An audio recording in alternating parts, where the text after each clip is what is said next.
Hello, you're watching Tell It Like It Is, and my name is Kathy Benuck. Today's show is part of a new series that we're doing that we're calling the Final Sprint for the Gubernatorial nominations. And it will feature our second round of interviews with those people who definitely want to be the next governor of New Hampshire. The first series that we did was titled Race to the State House, and that was taped in May, and all of those shows are available to watch on the BCTV website at www.bedfordtv.com. And the shows were done with all 5 candidates at that time, the 2 Republicans, Ovide Lamontagne and Kevin Smith, as well as with the 3 Democrats, Jackie Silly, Maggie Hassan, and Bill Kennedy. In those shows, we discussed the backgrounds of each candidate and their major positions. And as time allowed, I basically asked each candidate the same general type of questions, just so really viewers could compare each of them to each other. Take the time to watch the shows. Watch them again if you've already seen them before. Because, you know, as this primary election draws closer, it's really important for people to know each candidate and his or her positions on important issues. We are getting a new governor for 2013, and this is a big one for all of us. Now, again, the BCTV website is www.bedfordtv.com. Now, today's series will be slightly different than the previous one. First of all, I am not going to waste precious time giving the biographical information on each candidate, because you can catch that on that first series of shows. Secondly, while some of the questions might be similar as we go along, primarily my questions this time will be relevant to each candidate and to the evolving campaign of each candidate. Third, this series will not be including Democrat Maggie Hassan. We just simply could not arrive at a date when she would be available to come in for a taping. So it's unfortunate, but it is what it is. And fourth, as I mentioned, I won't be spending time giving out biographical information on the candidates, but instead, what I would like to do is I'll open up telling you about some of the endorsements received so far by each candidate. Now, my guest today is Republican candidate Ovide Lamontagne, and Ovide has a huge list of endorsements. Some of the most notable are Ambassador Jerry Carmen, who was a senior official in the Reagan administration and the former New Hampshire GOP chairman, former U.S. Senator and New Hampshire Governor Judd Gregg, former U.S. Senator Gordon Humphrey, former U.S. Senator Bob Smith, Congressman Charlie Bass, former Congressman and current New Hampshire Senate President Majority Leader Jeb Bradley, former Congressman and New Hampshire Supreme Court Justice Chuck Douglas, former New Hampshire House Speaker Gene Chandler, as well as 4 other former House Speakers, Governor's Counselor Dan St. Hilaire, Bill Binney, who is chairman of the New Hampshire Republican Party Finance Committee, owns WBIN TV, and was also a candidate in the 2010 Senate race. Businessman Jim Bender, who was also in the 2010 U.S. Senate race. Sean Mahoney, publisher of Business New Hampshire magazine and a Republican National Committee member and a former congressional candidate. 8 New Hampshire state senators. And yesterday, a huge, really major endorsement over Ovide's way, and that's the New Hampshire Union Leader. Wow.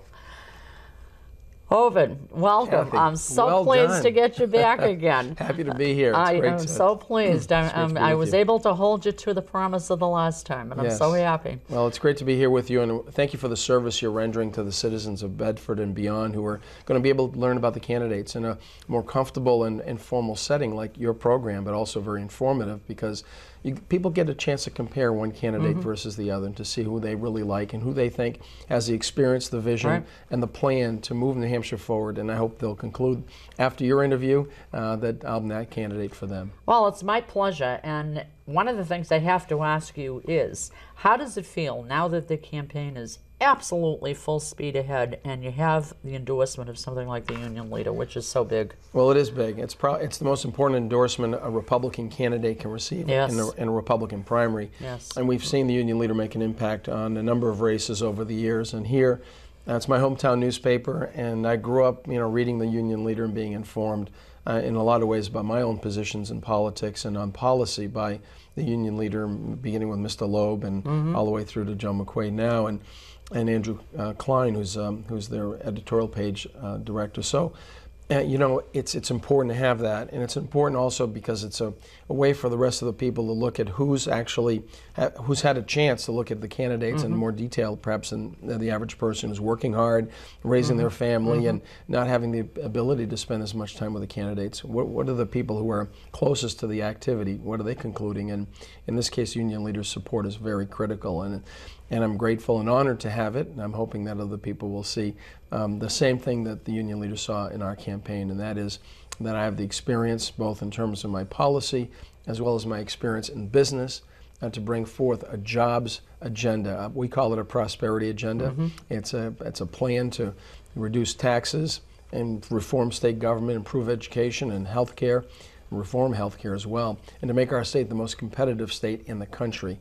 And we don't want to just be business friendly, Kathy. We want to be the best state to do business, the best state to raise a family, and the best state to live here in New Hampshire. Well, I was just about to ask you about some of that because I know you have a very aggressive agenda to improve the state's business climate, to attract new business to the state, to reform business tax codes, all of which, of course, will not only help protect existing jobs in New Hampshire, but will create some new jobs as well. So I know that's a major thing for you, so why don't you kind of outline it for us a little bit? Well, great. Now, everywhere I go, Kathy, you know, people talk about three things: jobs, jobs, and jobs. Yes. That's really the foremost focus, and I think that's rightfully so. If we do not have a good economic climate here in New Hampshire, we're not going to be able to take care of the things we want to take care of, and also to have the future for our children that we expect to be able to deliver with them. One that promises them the opportunity at prosperity, one that promises them the ability to raise their own families in a place that has a lot of options for them to really realize the American dream. So the first order of business, I think, is to have a state budget that's balanced, that really reforms state government, and my approach is a zero-based budget. The way that works is to essentially take the budget and ask our agency heads to identify what their outcomes are, what do they want to accomplish over the next 2 years, and then to build the budget from bottom up to get to those outcomes and see what the cost is going to be, as opposed to the maintenance budget approach, which is what state government has been doing for years now, which is essentially saying what we did the last 2 years, we're going to continue to do the next 2 years. What's it going to cost us? Right or wrong? Right. I don't think that's the approach to take. So that's important. And also deregulation. One of my initiatives is to put a 90-day moratorium on any new rules and regulations and require our agency heads to conduct a robust economic impact analysis. Tell us what it's going to cost business or cities and towns or individuals to comply with the latest proposed rule, and then start repealing those rules and regulations which are redundant, inefficient, ineffective anymore, and to try to get to a regulatory reform position. Third, I'd appoint a business advocate to the governor's office, someone who has experience in business, who can come in and work to be an advocate for business dealing with state government. There are a lot of stories you hear about, anecdotes where businesses are trying to expand, they want to get a permit of some department or agency, and for some reason there's a log jam, there's some sort of obstacle to get that done in a relatively quick way so that business can move forward. I want the business advocate to be the person who troubleshoots for business and then starts to work with a business advisor group, which will form of people around the state who are experts in their field to recommend things that we could be doing from the executive branch of government to change, again, the way we do business with business, to make us much more business, pro-business in our approach, less punitive. And so that's the kind of initiative I take there. And then fourth, I would do or work with our Department of Resources and Economic Development, which we're going to change that name. You know, the marketing department for the state of New Hampshire, it's called DREAD. I know. Now, who would have a corporation that has a marketing department called DREAD? Well, we're going to change that. But in the meantime, what we'll do is put together a statewide economic development plan, one that looks not just at our state as a whole, but also the regions of the state that have true need and have opportunities that we can focus time, talent, and treasure on. So, for example, I hear people say, well, we're doing pretty good in New Hampshire. We have a 5.2% unemployment rate compared to the national average of 8.2, 8.3%. And I say, I don't want to be a governor that governs to the averages. I want to be a governor that governs to the need. And if you go to the North Country, you're up about 10% unemployment. Yes. Yeah. And in other parts of the state, they're hurting. And there's a lot of underemployment as well, Kathy, as you probably know from people you work with who could be doing something different if their true potential is realized. But they're holding jobs to make ends meet that are 2 and 3, part-time jobs cobbled together. Exactly. We need economic development, and we need to do it smartly and strategically. We don't have a statewide economic development plan today. We will have one really early on in my administration if the people of New Hampshire put their trust in me. And I'm asking them for their help and their vote to try to get there. I have business experience, and the only candidate on the Republican side who's actually is a business owner and has had business experience for the last 26 years as a business lawyer at Divine Willamette Branch. I've been a business owner for the last 20 of those years with my colleagues. I've worked as chairman of the board at St. Mary's Bank, the nation's first credit union that offers services. It's a $750 million financial institution, offering commercial loans as well as mortgages and financial products for business and individuals. I bring that experience to the governor's office, and I can make things happen for people, working with them, not trying to rule them, but trying to serve them. And that's a paradigm shift that we need to have here in New Hampshire. If you're a government employee, someone working for the people, you've got to be looking to serve them, not to rule them, and that's the kind of governor I'll be. Well, I know it's a very ambitious plan. I had kind of gone through it piece by piece, and it is. And you're really approaching it from all ends: business taxes, all the way through on to business jobs taxes, creation, the whole nine yards. You to raise that too. And on business taxes, we have an easy plan. It's called. It simplifies our tax code. It looks to encourage manufacturing, for example, with some tax deductions and tax credits, lowers the business profits tax over the next 2 years. Keep in mind that the governor's office is a 2-year term, and the legislature works on 2-year cycles. So the trend should be to lower business taxes, but we should do it strategically and at a reasonable pace. And that's what my plan offers, and it's available on our website at ovide2012.com. Good job mentioning it. I was planning on naming it. Don't forget the E on the end of the name. That's right, yeah. And I have been through your website, and there's a lot of good information on there, so I would encourage people to go on it.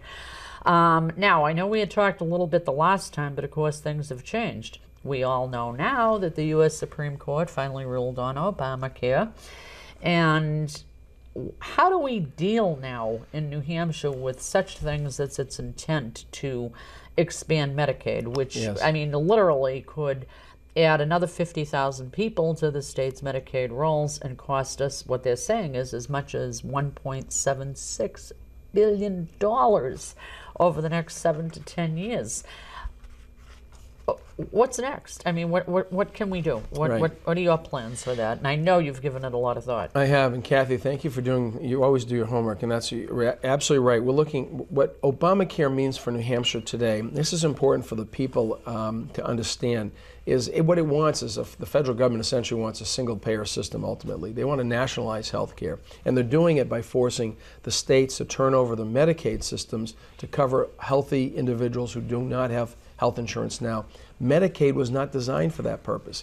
Medicaid was designed to provide assistance, healthcare assistance, to poor women and children, people in New Hampshire with disabilities, and the senior citizens of our state who did not have access to health care for one reason or other. They weren't covered by Medicare or didn't have the resources to use with Medicare for the provision of care for them at their senior age.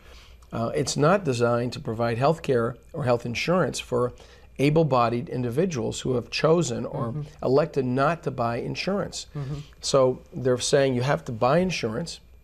They're going to collect a tax, this is what it is, and then they're going to force the state or try to force the state to turn over its Medicaid operation to cover those lives. We should have a New Hampshire solution and strategy for increasing coverage, providing more people access to health care, lowering costs and improving quality. Not a Washington approach that takes over, uses a Washington program that we operate here in New Hampshire to do it. And fortunately, the Supreme Court, even though I was disappointed that it did not rule that the individual mandate was unconstitutional, even though I think it is, it did rule that it was unconstitutional for the Congress to force and compel the states to use their Medicaid system in order to cover those additional lives, up to 50,000, maybe even more than that. What I would suggest we do is 2 things. One is seek a maintenance of effort requirement waiver from the federal government under Medicaid. Let us manage our Medicaid system with much more flexibility. And number two, block grant the Medicaid dollars that were going to be paid if you did in fact participate by turning over Medicaid to the federal government. The enhanced payments there in the first few years, you turn that over to us under a block grant and let us develop a true high-risk pool in New Hampshire where people can find a way to get into private health insurance, not government-run insurance. And that's with premium supports and other strategies we can use. And then we need to change our own laws in order to create more competition, bring in more health insurers in the state to compete, truly compete. And why is it that with automobile insurance, you could buy from how many companies, and you have a risk-based premium setting where if you have a good driving record, you're going to pay less than your neighbor who may be in car accidents every other year. All right. And that's risk-based premium. We do not do that in healthcare. We distort the market because of the laws we've passed here in New Hampshire and nationally. And I speak to this issue with experience. I've been outside general counsel of Catholic Medical Center here in Manchester for the last 14 years. I've represented Franklin Regional Hospital in a merger with Lakes Region General Hospital. I don't come to this as a matter of theory. I come to this as a matter of practical working knowledge of our healthcare system. And we can do a much better job here in New Hampshire if we design our own healthcare reform than if we wait for Washington to continue to force a one-size-fits-all approach for healthcare. And one size doesn't fit all, obviously. It does not, We have our own unique needs. What may work for New York City isn't going to work up here in New Hampshire, up in Colebrook or in Concord or Manchester. And we forget the power of federalism. You know, I'm a strong 10th Amendment believer. I think that Washington has a limited role to play and that whatever powers are not expressly delegated to the federal government are reserved to the states and the people. And we've let Washington do way too much, Kathy, here in our state and our country. Education, healthcare, those are locally delivered services that should be locally managed, locally controlled, and the system should be locally designed. We need to get Washington out of the business of trying to tell us how to teach our kids, how to operate on our citizens through the hospitals and other providers, how to regulate our businesses. That's our job, not theirs. Well, now I know that you've been very, very strong on preserving what we all refer to as the New Hampshire advantage. But then we have such things as a state budget that a lot of people think is out of control. We have a $4.2 billion unfunded liability with public employee pensions. And we've got a $500 million per year state employee health contract. How do we cope with all this? Well, there are a number of things we need to be doing. First of all, with respect to the state budget, as I mentioned earlier, I believe in zero-based budgeting, which is a two-part process essentially. First, you set your outcomes that you expect government to achieve based on what the Constitution provides, based on what statute requires. And then you say to the department, well, for example, the Department of Transportation, for the next 2 years, how many roads do you expect to pave? How many new construction projects you can undertake? What about the bridges you're repairing? What's that? What is the target? What's required or expected under the 10-year plan? And then how are you going to do that? And is it through state employees or through private contracting? And reconstruct your department budget around the objectives you're trying to reach, as opposed to saying what we typically have done, and RSA 9.4 is where we find this, maintenance budget, which says, the last 2 years you spent X amount of dollars to do whatever it was you did. What's it going to take you to do the same thing that you did the last 2 years, the next 2 years? And then you do it at 100% of maintenance and 90%. We need to change the paradigm of budgeting. Our legislature the last 2 years applied real math, not new math, to budget, to the budget process. And that's why we have a relatively solid, balanced budget. But there's some structural changes we need to make. On pensions, we need to start looking at pension reform. I did that both at my law firm and also at St. Mary's Bank. We went from a defined benefit program to a defined contribution program, where the employees actually own their retirement investments. They control the investment, and they own it as we go. So there's a vested interest in that money. We need to change the system we have for public employment going forward. New employees should be under a defined contribution plan. We need to talk with our employees as well if we want to redesign the model that we currently have so that we have a hybrid, perhaps, of a combined defined benefit plan and a defined contribution plan. Other states have done this. But Kathy, I think it's critically important, especially for our state employees and municipal employees, to know they will be at the table when we do this. The state should not be making unilateral changes without, especially with the contracts it has with its employees, until it talks with them and tries to get buy-in and education. It's not an easy process, but it's one that can be done, and it's been done in the private sector for the last 20 years. It should be done here in New Hampshire when it comes to public employment as well. And that also involves health care benefits and what the share is, or should be, and participation by retirees and current employees, and what the right mix is. Well, two minor things kind of related to all that I like that you said was, one, you do believe in line item vetoes. Yes, I do. And you also of the theory that you will not let something become law or be defeated without your signature, that you will sign all your bills. And to that I say amen, because I think there's been too much of that. Yeah, well, thank you for raising that. And certainly with the line item veto, if we can get there, even by agreement with the legislature, that they would put into a bill, the budget, for example, giving me a line item reduction veto. Not just the one that says you can zero it out or you let it stand, but one that says we'll reduce that particular line by 50%. I'd like to have that flexibility. And we'll work with the legislature on that, and if we have to, go to the people for some sort of change to our Constitution if we need that.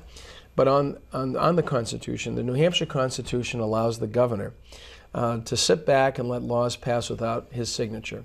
And Governor Lynch has used that many times. Yes. Other governors have as well, but Governor Lynch more notoriously, I think, did it with this budget for this 2 years we're in. He proposed in 2011 a budget of his own. The legislature worked for months on a budget. He didn't weigh in on that at all. They sent it to him. He complained about it, said it was awful, it was terrible, put in some, raised real concerns about it, and yet he let it pass without his signature. I'm committing to the people of New Hampshire that if I'm elected governor, I will sign or veto any bill that comes to me. And what that does is force me to work with our legislative leaders as we go forward to work on legislative initiatives, so they know as we go what I can support, what I won't support, and they'll know the outcome, not have a guessing game. And that's what's happened in the past, but that we're going to change that. New Hampshire needs leadership for a change. I'm the candidate who can bring real leadership for a change in Concord and for the people of New Hampshire. I'm a Concord outsider. The other candidates running in this election on both sides are Concord insiders. They've made their living. They've gotten to be political people based on their work in Concord. I've been a conservative activist for years, and I've been involved with the state government as a volunteer, chairman of the State Board of Education. I had served as legal counsel to the state senate in 1991. I know the system, but I know it as an outsider, someone who's tried to bring change to Concord. And if the people of New Hampshire elect me, I'll bring out an outsider's view, an outsider's change to what's going on here in New Hampshire. I'm glad you mentioned that you were chairman of the State Board of Education, because we'd be remiss if we didn't give you a minute on that.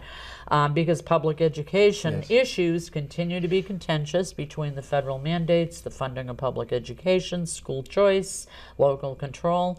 You've got a lot of background on all of this. What say you? I do. I'm a former teacher, Kathy. I know. And, that was something I didn't know until our last interview. Right. I was 3 years a social studies teacher, and then I was chairman of the Diocesan School Board, which is the board within the diocese overseeing our Catholic schools. And then I was appointed by Governor Merrill to serve as chairman of the State Board of Education, which I did for 3.5 years in the mid-90s. And there we did some things like reform our teacher certification process so someone can come right out of the workplace into the classroom without having to spend 2 years in education in limbo learning how to teach kids. People are innately gifted with the ability to teach. And it was really, I think, short-sighted to force people who were coming out of a science lab and keeping them from the classroom until they went through this pedagogy training. But in any event, we changed that. We worked to pass charter school legislation, the first true education reform in probably 50 years. And then we worked with adopting a New Hampshire assessment test that started to test student performance. In the intervening years, we've seen Washington get in the business of spending more time controlling our schools through No Child Left Behind. And I think that was a mistake from the Republicans as well as the Democrats, the way that's been implemented. We don't need No Child Left Behind. We need New Hampshire solutions, again, on education. And there, we also need, to the extent the federal government is involved in making a commitment to us, for example, under the IDEA, the special education law, The law requires Congress to fund 40% of our state's special education spending. You know what they spend? They pay 17 cents on the dollar. Wow. Way underfunded. It's been underfunded since 1975. And we need to demand that Washington owns up to its bargain under this law.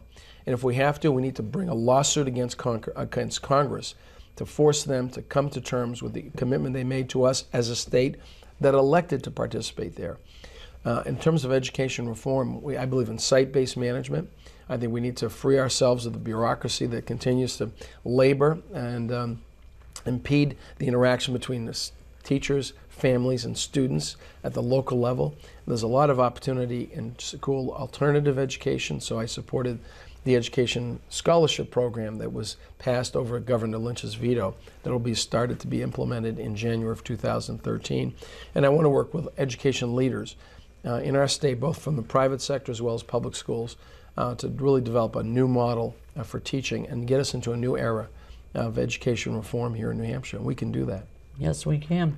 Well, as you can see, the clock is ticking, and I will just say there's one thing that I totally agree with you on that I saw in your platform, and then I'm going to let you close and tell the voters why they need to vote for you. But I personally do agree and believe in the idea that the terms of commissioners in New Hampshire should run concurrent with the term of the governor, enabling a governor to put his or her own management team in place. And I'm glad to see you come out on that particular issue. Well, I think it's important we start to address what are the parts of our state government that work and what parts don't. And that's one where we should have the department heads be coterminous with the governor. I agree. 2-year term. Well, Ovid, we are almost out of time. You can see that clock there. So this is the chance now to tell everybody who watches the show why Ovid on September 11th. Well, thank you again, Kathy, and to the viewers out there. I want you to know, again, I'm Ovide Lamontagne. I'm a fourth-generation New Hampshire native. I draw a lot of strength from my background and my roots here in New Hampshire. I have granite in my backbone. My wife says sometimes I have granite in my head, but I will tell you I'm a committed New Hampshireite who has experience in business, in government, and in the civic and charitable sector. We didn't talk about that today, but it's clear the government in New Hampshire works well when it works in partnership with organizations like the Food Bank, Easter Seals, the Moore Center, our area agency, and other wonderful charities and civic organizations that provide a safety net for our citizens. I'm a foster parent of a special needs young man. Betty and I welcomed him to our home when he was 2 weeks old. He's now 24 years old, and he's received services. And so I'm a conservative who has experience with individuals with disabilities as well.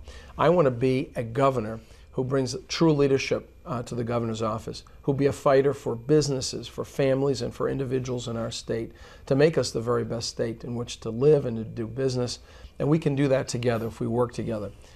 True fundamental reform needs to occur in New Hampshire, and I refuse to let New Hampshire be part of the national decline that's portended by this administration and by a Washington that's out of control. We need to go alone in a sense of restructuring our state to be the best state to do business and the best state to raise a family and the best state to live. I hope you'll join me. Ovid2012.com is our website. And I ask for your vote. I ask for your support, not simply in September, but also in November and thereafter. We can do this together here in New Hampshire. God bless you. Thank you. Ovid, thank you so much for coming, and will I be able to get you back here in September or October? You can count on it. All right, thanks Excellent. for being Thank you, here. Kathy. Thank you. Well, we are out of time, everybody, and Ovid certainly did tell it like it is on this show today. You keep on telling it like it is, and until the next time, thanks for watching. Bye-bye.